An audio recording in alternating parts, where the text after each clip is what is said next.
샬롬. 우린 지난 시간에 야곱의 생애를 공부하다가 말았지요. 오늘 계속해서 야곱의 생애를 공부하겠습니다. 여러분, 그냥 성경을 읽지 않고 제 강의만 들어서는 아무 의미가 없어요. 강의를 하는 것은 성경을 읽고 이해하도록 도와주기 위함입니다. 그러므로 성경을 읽으면서 제 강의를 들으시고, 제 강의가 어렵다 싶으면 또는 놓쳤다 싶으면 다시 한번 성경을 읽고 다시 한번 들으시면 훨씬 도움이 될 것입니다. 어떤 사람의 수준에 맞추느냐 하는 것은 제게는 굉장한 숙제예요. 어떤 분은 뭐 이렇게 시시콜콜 이렇게 어렵게 해, 이런 생각을 하시는 분도 계실 거고, 어떤 사람은 이건 너무 쉬워서 이런 걸 나한테 강의하고 있어 라고 생각하시는 분도 있을 겁니다. 누구의 수준에 맞추느냐 하는 것은 참 쉽지 않은 문제인데, 제가 제 나름대로 목표적인 감각으로 판단을 해서 수준을 맞춰서 하는 것이니까 널리 양해하시고 하는 대로 따라와 주시면 고맙겠습니다. 함께 기도하겠습니다. 하나님 아버지, 오늘도 성경 스케치를 함께 공부하고자 합니다. 하나님의 말씀이 신묘막측해서 참으로 들으면 들을수록 그 안에 깊은 진리가 담겨 있고, 그러나 이 역사서 부분을 공부하면서 아주 오래전 옛날, 그것도 우리나라 이야기가 아니기 때문에 너무 어려운 부분이 많이 있는데, 우리에게 지식의 영을 더하시고 지혜의 영을 더하셔서 이 말씀들이 잘 이해되게 하시고, 단순히 머리로 이해되는 것이 아니라 살아있고 운동력 있는 말씀이 내 심령과 내 골수를 쪼개는 역사가 있게 하시고, 오늘도 살아서 역사하는 능력의 말씀이 되게 하옵소서. 시종을 주께 부탁하옵고 살아계신 예수 그리스도 이름으로 기도하옵나이다. 아멘. 자, 오늘 야곱의 생애를 계속해서 공부할 텐데요.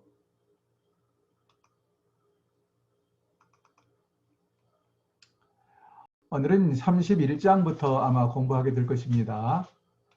야곱이 바다마람 30장까지 보면 바다마람 외갓집에 도망가서 20년 동안을 머무르게 되지요. 아무튼 20년 만에 이제 하란 바다마람을 떠나서 고향으로 돌아오려고 그러는데, 문제는 돌아오는 게 쉽지 않았다는 거예요. 왜 쉽지 않았을까요? 왜냐하면 이 삼촌이 쉽게 놔주질 않아.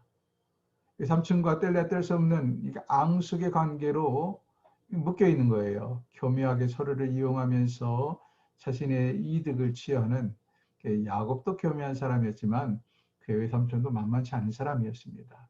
그래서 쉽게 떠나질 못합니다. 거기는 자기의 4명의 아내와 또 11명의 아들과 많은 우양과 가축과 재산들이 많아서 쉽게 떠난다는 것이 쉽지 않았고, 또 더더군다나 외삼촌이 쉽게 허락하지 않았기 때문에 기회를 보다가 마침내 결심을 하고 도망을 갑니다. 도망이라고 표현하는 것은 외삼촌 몰래 그것을 떠났기 때문에 도망이라고 표현하는 것입니다. 어느 날 외삼촌이 그 외삼촌의 아들들과 함께 양털을 깎기 위해서 멀리 떠났습니다. 목축업을 하는 사람들은 한번 목축을 위해서 떠나면 멀리 떠나게 되거든요. 멀리 떠났을 때 기회를 노려서 야곱이 이 바다마람을 하란을 떠나서 이제 고향으로 들어가는 여행길에 들어서게 됩니다. 떠난 지 3일 만에 라반이 알게 됩니다. 생질이자 사위인 야곱이 자기가 없는 중에 야반도주했다. 우리 표현 그렇게 말하죠. 몰래 도망갔다는 이야기를 들어요. 그리고는 허겁지겁 뒤를 쫓아옵니다. 그래서 어디서 만나게 되냐? 길앗 산지에서 마침내 앞서서 도망가던 야곱과 외삼촌 라반이 만나게 됩니다. 이때 외삼촌 라반이 2가지를 따져 물어요. 첫 번째는 왜 나 몰래 도망갔느냐 하는 것이었고요. 두 번째는 왜 나의 우상신인 드라빔을 가지고 훔쳐가지고 도망갔느냐, 이 2가지를 따져 묻습니다. 사실 31장을 읽으면 알겠지만 라반이 굉장히 화가 나 있었어요. 그 화가 난 대로 하면 아마 야곱을 유해하거나 심지어 죽일 수도 있었습니다. 옛날 절대적인 부족장 시대에는 부족장이 생사 여탈권을 가지고 있었거든요. 이런 2가지를 따져 묻습니다. 첫 번째, 왜 나 몰래 도망갔느냐? 왜 도망갔겠어요? 외삼촌이 무서워서 도망간 것이죠. 두 번째로 도망가는 건 좋은데 왜 나의 우상 드라빔을 훔쳐가니 뭐냐면 우리나라 그 불심이 깊은 사람들 보면 집에다가 이렇게 한 2, 30cm 정도 되는 조그마한 불상을 놓고 있는 집을 보게 되죠. 그것처럼 옛날 고대 종교에서 가정신, 가정에서 섬기는 일종의 신입니다. 나무로 깎아 만들기도 하고 보통 나무로 깎아서 만들고 어떤 경우는 돌로 다듬어서 만들기도 하고 그랬다고 그래요. 가정에서 섬기는 하나의 우상이에요. 근데 신기한 것은 라반도 이 드라빔 가정신을 섬기고 있었다 하는 것이죠. 그러니까 뭘 말합니까? 순수한 여호와 종교가 아니었다. 그렇죠? 라반도 사실 알고 보면 이렇게 거슬러 올라가면 아브라함의 형제의 후손입니다. 그렇죠?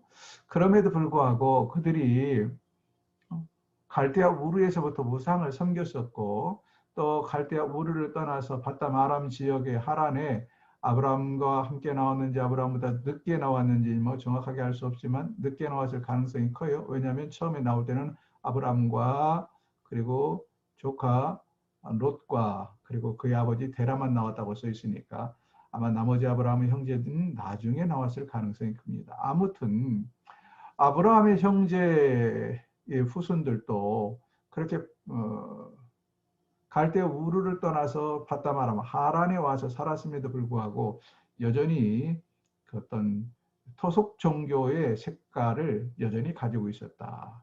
드라빔을 하나님과 함께 섬겼다 하는 것입니다. 그에게는 이게 매우 중요한 거예요. 그의 하나님 다음으로 중요한 우상 단지란 말이죠. 근데 그것을 훔쳐갔어요. 훔쳐갔다고 사실 야곱에게 따져 묻습니다. 근데 야곱은 이 사실을 알았을까요? 몰랐을까요? 몰랐습니다. 그래서 야곱은 펄쩍펄쩍 뛰는 거예요. 누가 삼촌의 드라빔을 훔쳐왔다고 그러십니까? 실제로 누가 훔쳐왔죠? 예, 네 명의 아내 중에서 누구예요? 라헬. 라헬이 사실은 아버지의 드라빔을 욕심내고 슬그머니 훔쳐왔습니다. 아버지가 이제 녹이 등등해서 장인어른이 녹이 등등해서 이것을 다 찾고 있는 거예요. 그때 라헬이 어떻게 합니까? 자기의 낙타 안장 속에 숨겨놓고 들통나면 큰일 나니까. 그리고는 어떻게 거짓말합니까? 아버지, 제가 생리 중이라서 이 낙타 안장에서 내릴 수가 없습니다. 용서하세요. 해서 결국 라반은 열심히 드라빔을 찾았지만 실패하고 맙니다. 이렇게 되자 야곱이 기다렸다는 듯이 어떻게 해요? 그의 외삼촌이자 장인어른 라반을 향하여서 기세등등하게 따져 묻기 시작합니다. 뭐라고 따져 묻는지 한번 보세요. 성경 보실까요? 창세기 31장 38절부터 보면 내가 이 20년을 외삼촌과 함께 하였거니와 외삼촌의 암양들이나 암염소들이 낙태하지 아니하였고 또 외삼촌의 양떼의 순양을 내가 먹지 아니하였고 또 물려 찢긴 것은 내가 외삼촌에게로 가져가지도 아니하고 또 낮에 도둑을 맞았든지 밤에 도둑을 맞았든지 간에 외삼촌이 그것을 내 손에서 찾았으므로 내가 그것을 다 보충하였으며 내가 이와 같이 낮에는 더위와 밤에는 추위를 무릅쓰고 눈붙일 겨를도 없이 열심히 일했습니다. 내가 외삼촌의 집에 있는 이 20년 동안 외삼촌의 두 딸을 위하여 14년을 일했고 외삼촌의 양떼를 위하여 6년을 외삼촌에게 봉사하였거니와 외삼촌께서 내 품삯을 10번이나 바꾸셨으며 10번이나 바꿨다. 이 말을 통해서 외삼촌도 보통 내기가 아니었다 하는 것을 알 수가 있죠.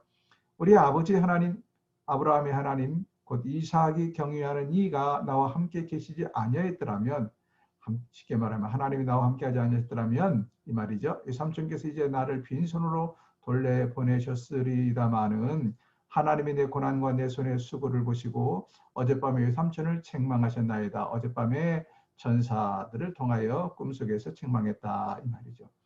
이제 보라는 듯이 야곱이 그의 외삼촌을 향하여 그동안 참았던 것을 막 털어놓는 것입니다. 외삼촌 내게 무슨 잘못이 있다고 쫓아와서 더더군다나 드라빔을 훔쳐갔다고까지 그렇게 누명을 쓰이십니까?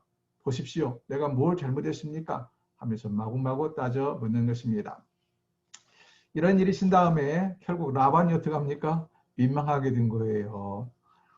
왜냐하면 쫓아왔지만 드라빔은 걷어내지 못했지요. 찾아내지 못했지요. 하나님은 야곱을 해코지하지 말라고 말씀하셨죠. 그래서 결국은 야곱과 라발이 언약을 맺습니다. 31장 43절부터 보면 라반이 그러죠. 야곱에게 너는 내 두 딸들과 나의 손자들을 잘 건사하고 잘 길러라. 그리고 너와 나는 언약을 맺고 이제 사이좋게 지내자. 너와 내가 남남이 아니고 장인과 사이사이다 하면서 언약을 맺었다 하는 이야기가 3장 31장 후반부에 기록이 됩니다. 이어서 라반은 돌아가고 그리고 야곱은 계속해서 이제 고향을 향하여 행진하는데 야곱이 에서를 만날 준비를 합니다. 이때 제일 마음의 두려움은 20년 전 헤어진 형 에서입니다. 왜냐하면 그때 형을 속이고 아버지를 속이고 장제권을 가르치는 것이 워낙 큰 잘못인지라 형이 아직도 노유하고 있다는 사실을 그는 잘 알고 있었습니다.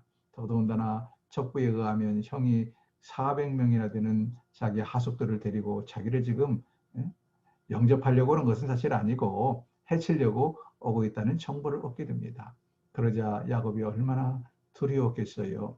큰 두려움 가운데 어떻게 할지를 모르고 이제 야곱이 그 본색의 최절정이 사실 여기서 드러나는데 어떻게 해서든지 자기는 살아남으려고 안간 힘을 쓰고 온갖 방법을 다 동원합니다. 그래서 야곱이 먼저 하는 것은 뭐냐? 자기의 재산을 둘로 나눕니다. 그 많은 가족들을 둘로 나누면서 한 떼를 만약에 형이 치면 나는 한 떼를 가지고 피하리라, 도망가리라. 32장 7절 보면 야곱이 심히 두렵고 답답하여 자기와 함께한 동행자와 양과 소와 양떼를 두 떼로 나누고 이르되 에서가 와서 한 떼를 치면 남은 한 떼는 피하리라. 얼마나 교미합니까? 그 많은 우양 가축을 둘로 먼저 나눴어요. 한 떼를 형이 치면 그동안에 자기는 한 떼를 데리고 도망가겠다. 이게 첫 번째요. 두 번째는 뇌물 전략입니다. 뇌물 전략. 어떻게 하면 형의 마음을 좀 이렇게 가라앉히고 진정시킬까 해서 뇌물을 먹이는 거예요. 근데 뇌물을 먹이는데도요. 얼마나 기가 막힌 방법을 쓰는지 보세요. 여러분, 우리가 상식적으로 한 번에 1억을 갖다 뇌물을 먹이는 것과 3천만 원 1차 주고 그 다음에 한 일주일 후에 또 3천만 원을 슬그머니 던져주고 또 한 일주일 후에 3천만 원을 갖다 주고 이렇게 나눠주는 것과 어느 쪽이 효과가 클까요? 나눠주는 쪽이 훨씬 효과가 큽니다. 더더군다나 상대방의 기분이 나빠 있을 때 뭔가 녹이 등등해 있을 때 그 상대방의 마음을 가라앉히기 위해서는 한 방에 주는 것보다는 나눠서 천천히 주면서 상대방의 마음을 가라앉히는 것. 이게 심리적으로 옳은 방법이겠죠? 바로 야곱이 형 에서의 마음을 사로잡고자 그런 방법을 썼다. 그래서 세 대로 자기의 형에게 줄 선물을 나누어서 1차, 2차, 3차 거리를 두고 그 선물들을 먼저 앞세워서 보냅니다. 그래서 물으면 동생 야곱이 내 주인이신 형님 이삭에게 드리는 에서에게 드리는 선물입니다. 이러면서 마음을 녹이려고 해요. 이렇게 해서 먼저는 선물을 1차, 2차, 3차 세 대로 나눠서 보내고 그리고는 그 뒤를 자기의 처와 자녀들을 보냅니다. 그리고는 자기는 비겁하게도 맨 뒤에 따라가요. 두려운 거예요, 아직도. 이렇게 해서 이미 그의 이제 선물들, 뇌물이죠. 뇌물들이 먼저 가고 그 다음에 자기의 가족들이 가고 그 다음에 자기가 따라가는 방법으로 가는데 가는 길에 누구를 만나느냐? 여호와의 군대 장관을 만납니다. 여호와의 군대 장관. 32장 1절 보면 32장 1절 성경을 좀 펼쳐서 읽어가면서 하겠습니다. 야곱이 길을 가는데 하나님의 사자들이 그를 만난지라. 야곱이 그들을 볼 때 이르기를 이는 하나님의 군대라 하고 그 땅 이름을 마하나임이라. 여기 나오죠. 마하나임이라 이름을 지었다. 그리고는 그 다음에 방금 제가 말씀드린 것처럼 형 에서를 만나기 위한 전략이 쭉 기록이 되어 있습니다. 이렇게 해서 다 보냈어요. 보내고 자기는 지금 야복강에 혼자 남아 있습니다. 이제 쉽게 말하면 야복강을 다 건넌 셈이에요. 뇌물들 1차, 2차, 3차 건넸고 자기의 그 처자들 4명의 처와 자녀들을 보냈고 자기 혼자 야복 강가에 남아 있어요. 근데 이 처자들을 보낸 데를 보세요. 제일 그 자기와 거리가 먼 여종들, 비라와 실바이죠. 여종들과 여종들의 자녀들을 맨 앞장서 보내요. 그 다음에 누구를 보낼까요? 레아와 레아의 자녀들을 보냅니다. 그리고는 맨 끝에는 자기가 가장 총애하고 사랑했던 라헬과 라헬의 낳은 아들 요셉을 세워서 보냅니다. 아무튼 이렇게 다 보내고 자기 혼자 남아있을 때 야복 강가에서 그 유명한 천사와 씨름하는 장면이 기록이 되죠. 한번 보실까요? 창세기 32장 24절.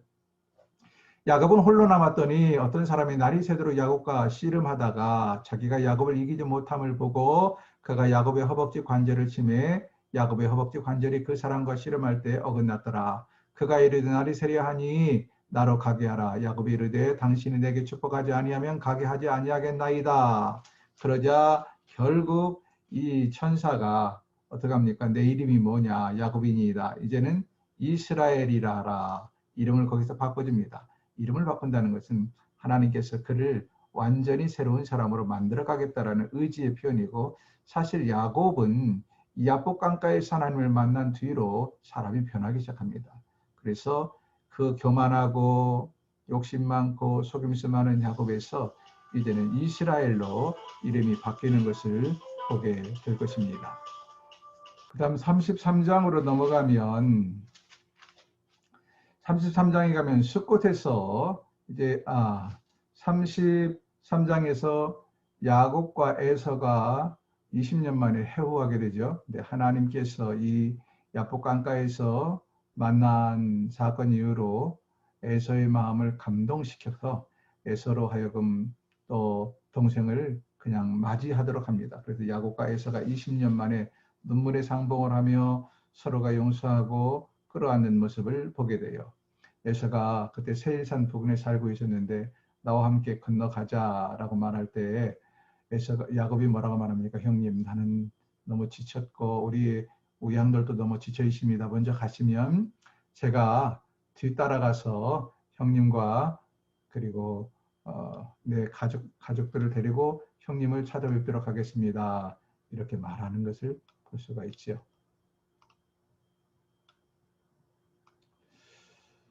그렇게 하고는 문제는 곧바로 그럼 갔느냐 가지 않았다는 것입니다. 야곱이 어떻게 합니까? 숫곳에서 땅을 사서 거기다가 짐승과 우리간을 지었다. 짐승을 위해서 우리간을 짓고 자기를 위해서 집을 지었다라는 사실이 33장에 기록되어 있어요. 33장 19절 보면 그가 장막을 친 밭을 세겜의 아버지 하몰의 아들들의 손에서 샀어요. 샀다. 여러분 생각해 보세요. 바로 갈 사람 같으면 왜 그 땅에서 그곳에서 땅을 돈 주고 사고 그리고 거기다 우리간 우약간을 짓고 또 사람이 살 수 있는 집을 지었을까요? 이건 뭘 말합니까? 숲곳에서 오래 머무르겠다는 계획이에요. 자기는 여기서 오랫동안 머무를 나름대로의 계획이 있었다 하는 것이죠. 그러나 하나님의 뜻은 그것이 아니었습니다. 왜요? 그가 처음에 베델에서 하나님을 만났을 때 여기 베델 나오죠? 베델에서 하나님을 만났을 때 하나님과 서약하기를 나를 무사히 돌아오게 하면 내가 이곳에 제단을 쌓고 하나님께 제사를 드리고 라고 분명히 언약을 했거든요. 그러므로 사실 야곱은 바다마람에서 나왔을 때 즉시 어떤 방법을 통해서든지 가장 빠른 방법으로 베델로 돌아왔어야 됩니다. 베델에 와서 하나님께 20년 전에 서약대로 제단을 쌓고 하나님께 이곳에서 하나님을 섬겨야 됐다. 그런데 지금 그가 나름대로 자기의 머리를 써가지고 어떡합니까? 네? 형님하고 부딪히지 않으려고 애쓰고 그리고는 또 나름대로 꾀를 써서 중간에 땅을 사서 집을 짓고 우양간을 지었다. 하나님의 뜻이 아니었다는 것이죠. 그 결과 어떤 문제가 생길까요? 하나님이 기뻐할 리가 없습니다. 자, 34장에 가면 어떤 일이 생깁니까? 바로 숫곳 옆에 세겜이라는 큰 도시가 있어요. 세겜 하면 아시죠? 아브라함이 뭐 했습니까? 아브라함이 처음에 내려올 때 아브라함이 하란에서 내려올 때 세겜에서 하나님께 단을 쌓았던 곳이에요. 세겜이라는 도시는 야곱의 할아버지인 아브라함 때부터 상당히 큰 도시였다. 이렇게 우리는 볼 수가 있습니다.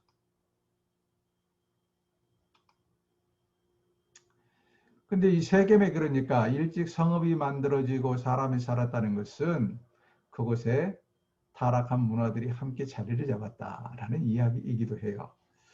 세겜성의 추장, 아들이 세겜성의 추장의 아들이 이름이 세겜입니다. 그리고 고대 세계에서는요, 씨족 사이, 부족 사이이기도 하고, 그리고 절대 유력자의 이름이 곧 그 지역의 이름이 되기도 하고, 그 지역의 이름을 따서 그 사람의 이름을 짓기도 했습니다. 이곳은 아마도 세겜이라는 지역 이름이 먼저 있지 않았는가 싶어요. 그리고 추장이 나중에 이 지역의 이름을 따서 세겜이라, 추장 아들 하몰의 아들이 이름을 세겜이라 짓지 않았는가 생각이 듭니다. 왜냐하면 아브라함 때도 세겜이라고 말을 했으니까요. 아무튼 문제는 세겜에서 조금 떨어진 숲곳에 집을 짓고 조용히 살고 있던 야곱의 가족이지만 요즘 젊은 사람들이 어떻습니까? 예나 지금이나 도시 문명을 그리워하고 끼웃거리잖아요. 워낙 가축이 많기 때문에 세겜에서 함께 살 수는 없었어요. 야곱이, 일행이, 야곱의 부족이. 그런데 세겜에서 조금 떨어진 숲곳에 땅을 사서 집을 일구고 우양간을 짓고 살았는지는 모르지만 아들, 딸은 뭐에 관심이 있어요? 세겜의 도시 문화에 관심이 있었을 것이다. 그래서 더더군다나 처녀들이 얼마나 도시 문화가 그립습니까? 야곱의 딸 디나가 세겜성에 놀러 다니는 거예요. 계속 놀러 다니다가 누구와 눈이 맞았는가? 이 세겜이라는 추장, 하몰의 아들 세겜이라는 젊은 추장과 쉽게 말하면 눈이 맞았는지 아니면 일방적으로 원사이드 러브 세겜이라는 추장이 디나를 그냥 오히려 좋아했는지는 모르겠는데 결국 어떤 일이 생기는가? 세겜이 강제로 디나를 성폭행했다는 것입니다. 강제로 범했다 하는 거예요. 그 시몬과 레이가 결국 어떻게 합니까? 거짓으로 이들과 약조를 맺어요. 세겜성의 모든 백성들과 세겜의 아버지 하몰을 통해서 계속 야곱에게 간청을 합니다. 일종의 압력을 넣는 것이죠. 왜냐하면 야곱은 지금 하몰에게서 땅을 사서 그곳에서 집을 짓고 빌부터 사는 사람이거든요. 그러니까 동등한 사이가 사실 아닙니다. 그래도 하몰이 와서 자꾸 야곱에게 야곱, 내 아들이 당신의 딸을 좋아하는데 우리 같이 결혼시켜서 함께 이렇게 사돈 관계를 맺자라고 자꾸 간청을 할 때 야곱은 어떻습니까? 이방인과 이 사돈 관계를 맺을 수도 없거니와 더더군다나 어떻게 했어요? 세겜이 자기의 딸을 범했단 말이죠. 이에 대해서 쉽게 받아들일 수가 없습니다. 뿐만 아니라 디나의 친오빠들은 더 노발대발하는 거예요. 근데 한 가지 꾀를 쓰죠. 좋다. 그럼 이 기회에 보복할 수 있는 기회가 되겠구나 해서 세겜의 모든 남자들로 하여금 자기들과 같이 뭘 하라 그래요? 할례를 받도록 합니다. 할례를. 근데 세겜이 디나를 얻기 위한 눈이 멀어서뿐만 아니라 세겜의 세겜대로의 어떤 머릿속에 계산이 있었어요. 전략적으로 야곱이 그 많은 재산을 만약에 그들과 같은 어떤 결혼 관계를 통해서 친인척 관계를 맺으면 훨씬 세력이 큰 세겜 족속에게 야곱 족속이 어떻게 돼요? 흡수당할 수 있다. 이런 어떤 나름대로 전략이 있었는지 모릅니다. 아무튼 그래서 세겜이 자기의 모든 성읍의 남자들을 설득해서 할례를 하도록 합니다. 이제 지금처럼 의술이 발달한 시대에도 어린아이들이 할례하면 며칠 동안 그 성기가 뚱뚱 붓고 고통을 당하는데 옛날에는 오죽했겠어요. 그것도 어린아이들도 아니고. 그래서 가장 큰 고통이 크고 남자들이 걷지 못할 때 어떻게 합니까? 이 디나의 두 오빠들이 자기의 뭐 정도를 데리고 함께 일어났겠지요. 그래서 세겜성의 모든 남자들을 일시에 쳐 죽입니다. 문제가 엄청나게 커지게 된 것입니다. 디나의 봉변으로 말미암아 결국은 세겜족과 야곱이 이제 큰 일대에 큰 난리를 치르게 된 셈이고 문제는 이것으로 끝나지 아니하고 주변에 많은 이방족 속들, 큰 부족들이 이 소식을 듣고 가만히 있을 리가 없다는 거예요. 아니 어디 뜨내기 야곱이라는 족장이 들어오더니 식구도 얼마 안 되는 것들이 세겜 부족을 상대로 전쟁을 걸어서 처참하게 죽였다. 이게 알려지면 야곱의 모든 가족들과 우양과 모든 이 재산들은 한 번에 다 어떻게 될까요? 약탈당하고 죽임을 당할 게 뻔합니다. 이것을 야곱이 겪으면서 비로소 하늘을 치고 땅을 치고 후회하며 자식들에게 분노하며 했지만 이 과정 속에도 깨달은 게 있어요. 그건 뭐냐? 아, 내가 바로 베델에 내려가서 하나님께 제단을 쌓아야 되는데 20년 전에 하나님께 약속한 것을 지키지 않은 결과구나 하는 사실을 깨닫게 되고 늦게나마 베델에 가자. 베델에 내려가자. 베델에 올라가자.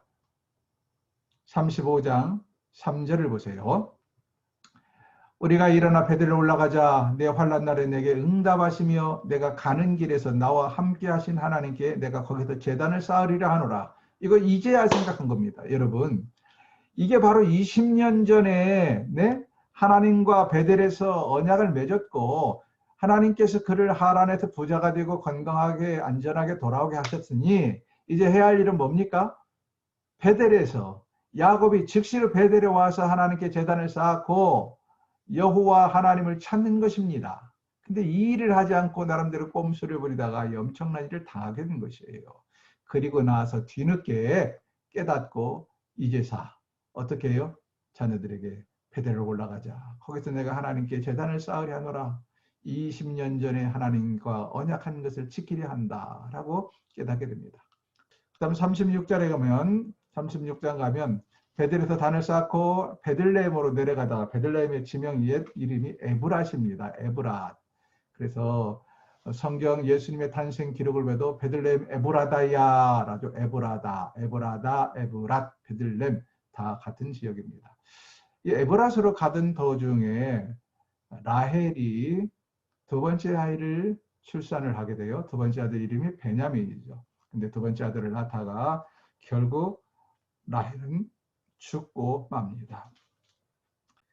베냐민은 어머니 얼굴을 뵙지도 못하고 어머니는 죽고 베냐민은 물론 죽어서 태어난 아이는 아니에요. 베냐민을 낳고 어머니는 죽었다. 그래서 참 한많은 라헬의 삶은 젊은 나이에 일찍 요절을 했습니다. 미인 방명이라 그러는데 라헬이 정말 일찍 죽은 것 같아요. 베냐민을 낳자마자 죽었으니까 나이가 얼마나 됐을까? 아무것도 몰라요. 알 수 없어요. 왜냐하면 20년 전에 야곱을 만날 때 나이가 몇이었을까? 아마 10대 중후반 정도 보면 한 15살 안팎으로 보면 맞을 겁니다. 20년 전에. 그러면 지금 20년의 세월이 흘렀으니까 한 35세에서 조금 더 세월이 지났다 그래도 한 40세 정도 되죠. 그때 평균 수명으로 보면 굉장히 젊은 나이에 죽은 셈이 되겠습니다. 이렇게 해서 야곱은 고향에 돌아왔습니다. 고향에서 이제 살면서 어떤 일이 벌어지느냐. 야곱이 마지막으로 조금 더 내려가면 헤브론에서의 족보가 써 있고 야곱은 먼 훗날 그의 아들 요셉이 애굽에서 총리 대신이 되었을 때 초청받아서 애굽으로 내려가지요. 그리고 애굽에서 야곱은 그의 생애를 마감하게 됩니다. 이렇게 해서 야곱의 파란만장한 생애는 끝을 보게 됩니다. 자, 오늘 말씀을 정리하고 마치겠습니다. 사랑하는 여러분, 참 야곱의 생애를 보면 한 많은 생애를 살았다. 참 힘든 생애를 살았다. 파란만장한 생애를 살았다. 이렇게 말을 할 수 있습니다. 처음에 형의 발뒤꿈치를 붙잡고 태어난 서러움, 그래서 1초, 2초의 차이로 장자가 되지 못한 서러움을 안고 태어나서 그러나 그는 욕심이 많았고 장자가 받는 복이 얼마나 큰지를 알았기 때문에 형을 속이고 아버지를 속여가면서까지도 장자의 축복권을 가로챕니다. 그러나 그 결과 그는 20년 동안 객지에 나가서 죽을 고생을 하게 되지요. 근데 그 20년 동안 고생을 하면서도 자기의 뜻과 무관하게 4명의 아내를 얻고 11명의 아들을 얻었어요. 나중에 야곱을 얻었으니까 아들이 베냐민을 얻었으니까 아들이 12명이 되긴 하지만 그런 자기가 원치 않는 많은 아내를 얻게 되고 그 아이에서 배다른 아이들이 나오게 되고 4명의 아내 사이에서 참 보이지 않는 암적인 갈등, 네? 시기와 질투 속에 그의 평생이 녹아 있습니다. 그러면서도 그의 재산을 만들기 위해서 외삼촌과 보이지 않는 갈등과 밀고 당기는 싸움이 계속됩니다.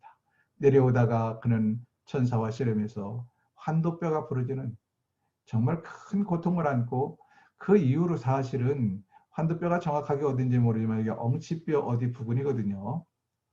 그는 남은 생애를 사실은 절뚝거리면서 그 고통 가운데 살았습니다. 여러분 디스크로 고생해 보신 분들 아시죠? 허리 요통으로 고생해 보신데. 근데 야곱은 그보다 훨씬 더 큰 지금 충격을 가지고 남은 생애를 절뚝거리며 살아야 했습니다. 뿐만 아니라 그는 그의 딸이 이방인에게 강간당하는 일이며 또 이방인들과 그 아들들 간에 서로 죽이고 불리는 살육 전쟁을 벌리는 일이며 이런 파란만장한 고통의 삶을 살다가 아직 안 했지만 노년에는 그가 그처럼 아끼고 아끼던 요셉이라는 아들이 죽었다는 소식을 듣고 13년여 생활 동안 정말로 눈물로 세월을 지내다가 13년 후에 심청전의 아버지 눈이 뻥 뜨이는 것 같은 엄청난 또 충격적인 일이 벌어지죠. 죽은 줄 알았던 요셉이 살아서 애굽의 총리 대신이 되었다는 이야기이며 참으로 파란만장한 생애를 산 사람입니다.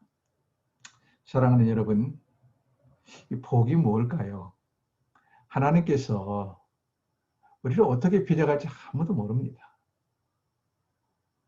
어떤 사람은 정말로 복 받았다고 말을 하지만 그의 생애를 보면은 복은 인간적으로 따져볼 때 복은커녕 실패와 아픔과 고통과 심지어는 육신의 고통 또는 심지어는 사랑하는 사람을 먼저 보내는 고통까지 참 많은 고통으로 점철된 사람들도 있습니다.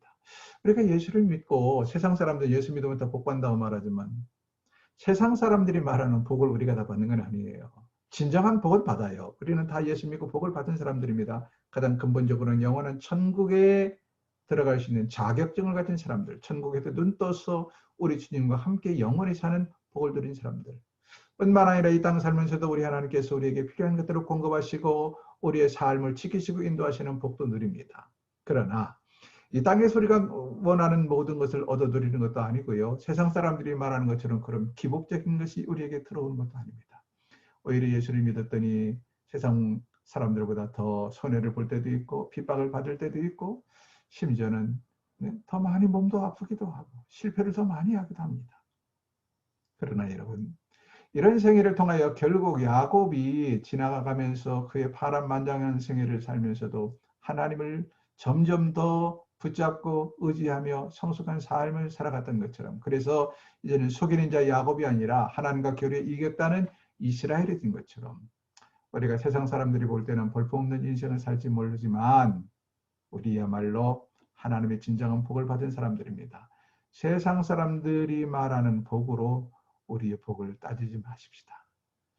설령 내가 세상적인 잣대를 볼 때는 불행할 수 있다 할지라도 내가 얼마나 엄청난 복을 받은 사람인가를 기억하시고 늘 하나님 말씀 안에서 진정한 평안과 기쁨을 누리시고 그리고 우리 하나님이 주시는 진정한 복을 내 것으로 붙잡고 살아갈 수 있기를 주의 이름으로 축원합니다.